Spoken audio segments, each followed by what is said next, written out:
انباء العلم والحلم والحکم والہ وصحابہ وبارک وسلم صلاۃ و سلام علیک یا رسول اللہ صلی اللہ تعالی علیہ وسلم۔ ہو اگر آج بھی ابراہیم سا ایمان پیدا،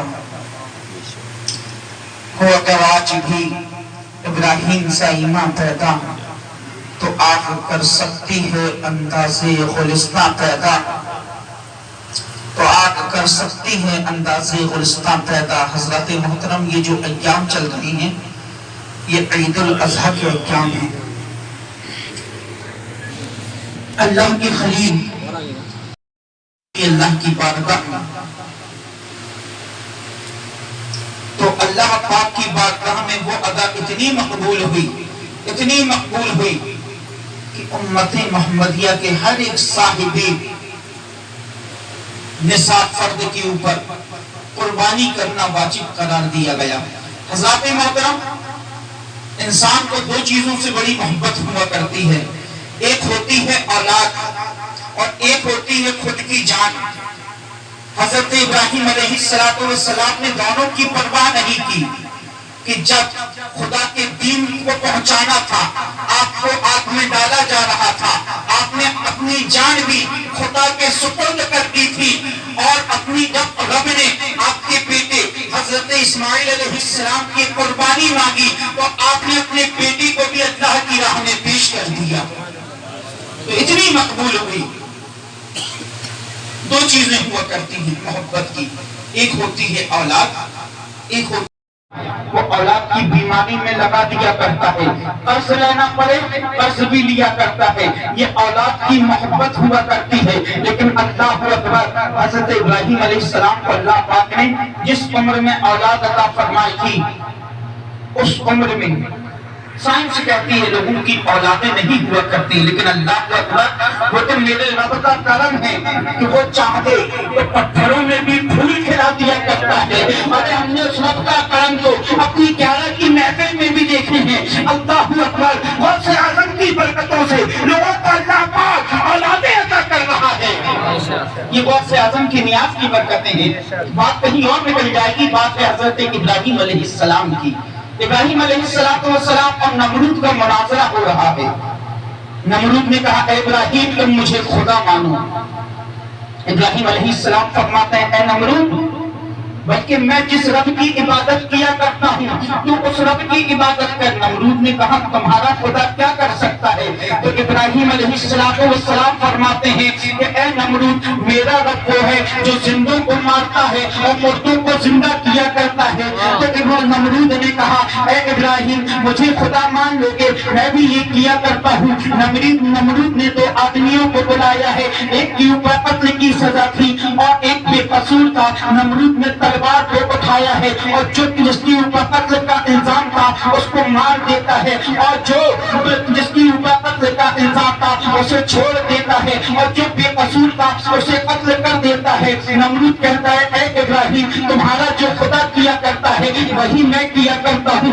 اے نا ابراہیم دیکھو، جو مرنے والا تھا میں نے اسے زندگی دے دی ہے، اور جو مرنے والا تھا اسے میں نے زندگی دے دی ہے، اور جو بے قصور تھا میں نے اسے مار دیا ہے۔ اے ابراہیم تم مجھے خدا مان لو۔ ابراہیم علیہ السلام فوراً اپنی گفتگو کا لہجے کو بدلتے ہیں، فرماتے ہیں اے نمرود یہ چاہتا ہے کہ میں مجھے خدا مانوں۔ نمرود کہتا ہے ہاں ابراہیم میں یہ چاہتا ہوں کہ تم مجھے خدا مانو۔ ابراہیم علیہ السلام فرماتے ہیں اے نمرود میرا خدا تو وہ ہے جو پورب سے سورج کو نکالتا ہے اور پچھم میں ڈبو دیا کرتا ہے۔ اگر تو خدا ہے تو پورب پشچم سے سورج کو نکال کے دکھا، میں تجھے خدا مان لوں گا۔ اتنا سننا تھا۔ نمرود کہتا ہے کہ یار میری حکمرانی تو لوگوں تک ہے، اب یہ چاند سورج کی بات کرنے پہ آ گئے ہیں، یہاں تک میری رسائی نہیں ہے۔ جب نمرود مناظرے میں ہار جاتا ہے تو حضرت ابراہیم علیہ السلام کے لیے ایک کنواں کھودا جا رہا ہے، اس میں لکڑی اکٹھا ہو رہی ہے آگ میں ڈالنے کے لیے۔ لیکن اللہ اکبر، اب ذرا ذہنوں کو قریب کیجئے کہ رب کعبہ نے آفتاب کو جس کام کے لیے لگا دیا ہے یہ سورج وہی کام کیا کرتا ہے کہ کبھی بھی سورج 1 منٹ پہلے ڈوبا نہیں ہے اور 1 منٹ پہلے نکلا نہیں ہے۔ ایک دن میں نے سورج سے پوچھا اے آفتاب اس کائنات میں بے شمار لوگ ہیں، طاقتور ترین لوگ ہیں، تو کیا ہدایت کے بلانے پہ آئے گا؟ آفتاب جواب دیتا ہے میں نہ آؤں گا۔ میں نے کہا اے آفتاب، اگر کوئی منتری چور کرسی پہ بیٹھا ہوا ہے، حکمرانی اس کے ہاتھ میں ہے، تو نے تجھے وہ بلائے گا، تو آئے گا یا نہیں آئے گا؟ آفتاب جواب دیتا ہے میں نہ آؤں گا۔ میں نے اور پوچھا اے سورج، اگر کوئی راشٹرپتی بلائے گا تو آئے گا یا نہیں آئے گا؟ سورج جواب دیتا ہے میں واپس نہ آؤں گا۔ میں نے پوچھا اے سورج، بے شمار دولت مند ہیں، طاقتور لوگ ہیں، سپر پاور اس دنیا میں پائی جا رہی ہے، تو نے ان کے بلانے پہ آئے گا یا نہیں آئے گا؟ سورج جواب دیتا ہے ہم سے خدا کا حکم مانا کرتے ہیں اور کسی کا حکم نہیں مانا کرتے۔ ہدایت کے بلانے پہ نہ آؤں گا، منتری کے بلانے پہ نہ آؤں گا، سپر پاور کے بلانے پر نہیں آؤں گا، لیکن اللہ اکبر، آفتاب تو وہ ہے جو کسی کے بلانے پر نہیں آیا ہے، لیکن مقام شیبہ پر جب مولا علی مشکل کشا کی نماز عصر قضا ہو گئی ہے، نبی علیہ السلام حضرت علی کی بازوانوں مبارک پر اپنے سر اقدس رکھ کر آرام فرما رہی ہے۔ حضرت علی آفتاب کی جانب دیکھ رہے ہیں۔ حضرت علی نے نماز عصر ادا نہیں کی ہے، ایک طرف سورج کی طرف جا رہی ہے اور ایک طرف نبی کا رخسار نبوت دیکھ رہی ہے۔ اللہ اکبر، کتنا حسین منظر ہوگا کہ علی کی گود ہوگی اور نبی کا چہرہ ہوگا۔ سورج نے کو اللہ پاک نے جس کام پر لگایا ہے، چلا جائے تو لوٹ کر نہ آئے گا، اپنے وقت پہ نکلے گا، اپنے وقت پر ڈوب جائے گا، لیکن اللہ اکبر، آج قدرت کو کچھ اور ہی منظور ہے۔ اللہ اکبر، آج خدا کو یہ دکھانا ہے کہ محبوب کی حکمرانی کہاں تک ہے۔ اللہ اکبر، حضرت علی رضی اللہ تعالیٰ عنہ سورج کی جانب دیکھ رہی ہے اور پیارے آقا صلی اللہ تعالیٰ علیہ وسلم کا رخسار نبوت دیکھ رہی ہے۔ اللہ اکبر، حضرت علی کرم اللہ وجہ الکریم کی عقل کہہ رہی ہے اے علی، نبی کو جگا دو، آج تمہاری نماز قضا ہو جائے گی۔ اے علی، نبی کو جگا دو، نبی کو جگا دو گے، بتا دو گے تو نبی علیہ السلام تمہیں نماز ادا کرنے کی اجازت دے دیں گے۔ عشق کہتا ہے اے علی، نبی کو نہ جگانا، علی نماز قضا ہو جائے تو ہو جائے، اگر نبی کی نیند خراب ہو گئی تو اس کا ذمہ دار کون ہوگا؟ عقل کہہ رہی تھی علی نماز پڑھ لے، عشق کہہ رہا تھا نماز قضا ہو تو کیسے ادا ہو، محبت قضا ہو تو کیسے ادا ہو۔ حضرت علی نے فیصلہ کر دیا ہے اے عشق تیرے صدقے جلنے سے چھنے سجدے، جو آگ بجھا دے گی وہ آگ لگائی ہے۔ دیکھتے ہی دیکھتے سورج غروب ہو جاتا ہے، سورج کا ڈوبنا تھا، اب مغرب کا وقت ہو گیا ہے، مغرب کا وقت شروع ہو گیا ہے۔ لوگ مغرب کی نماز کی تیاریاں کر رہی ہیں کہ مغرب کی نماز ادا کرنی ہے۔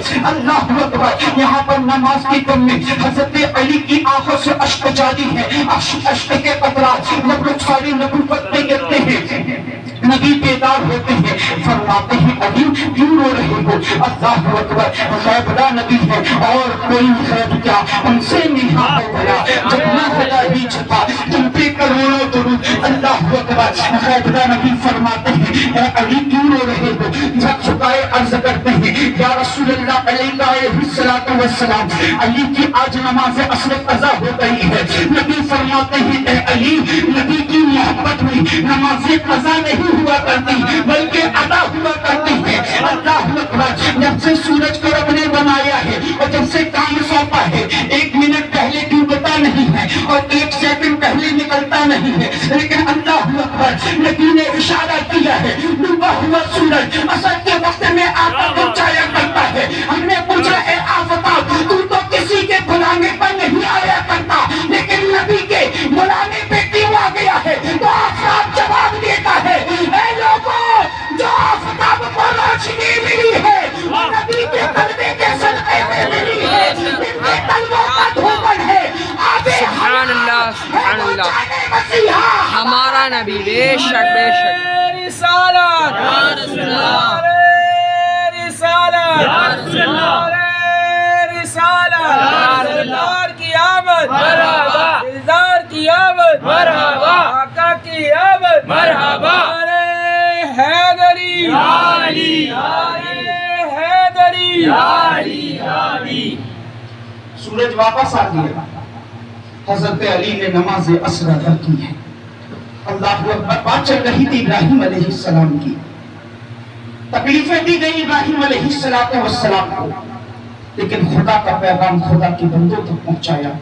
اور جب رب نے کہا اے ابراہیم اپنے بیٹے کو میری راہ میں قربان کرو، تو حضرت ابراہیم علیہ السلام اپنے بیٹے کو رب کی بارگاہ میں قربان کرنے کے لیے چلے گئے. اور جب مینا کے میدان میں پہنچتے ہیں تو ابراہیم علیہ السلام کے صاحبزادے حضرت اسماعیل علیہ السلام عرض کرتے ہیں اے والد محترم آپ اپنی آنکھوں پہ پٹی باندھ لیجئے، کہیں ایسا نہ ہو بیٹے کی محبت میں آپ کے ہاتھ سے چھری نہ چلی. اتنا سننا تو ابراہیم علیہ السلام نے اپنی آنکھوں پر پٹی کو باندھ لیا ہے. پٹی باندھنا تھا، چھری چلانے کی کوشش کر رہے ہیں، فرشتے دیکھ رہے ہیں. اللہ اکبر.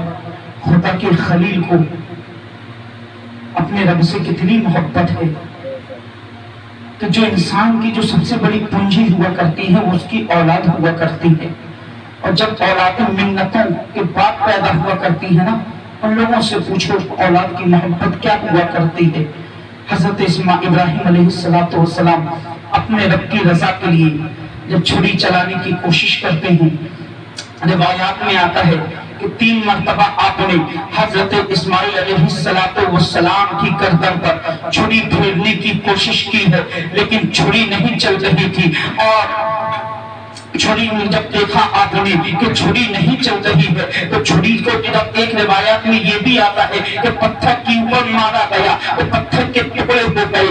آپ فرماتے ہیں اے چھری تو چلتی کیوں نہیں ہے؟ چھری جواب دیتی ہے اے ابراہیم علیہ السلام یہ اللہ کا حکم ہے کہ میں نہ چلوں. تو ابراہیم علیہ السلام فرماتے ہیں کہ خدا کا خلیل جو آج کرنے جا رہا ہے یہ بھی تو رب کا حکم ہے. اتنا کہنا تھا. اس کے بعد چھری چلانے کی کوشش کرتے ہیں، رب کا حکم ہوتا ہے اے جبریل جلدی جا ابراہیم کی چھری نہ چلنے پائے، اس سے پہلے جنت سے ایک ٹنبا لے جا کر اسماعیل علیہ السلام کی جگہ پہ لکھا دینا. یہاں پہ خدا کا نام لے کر خدا کا خلیل چھری چلا رہا تھا اور عرش الہی پر خدا کی رحمت چھوڑ رہی تھی.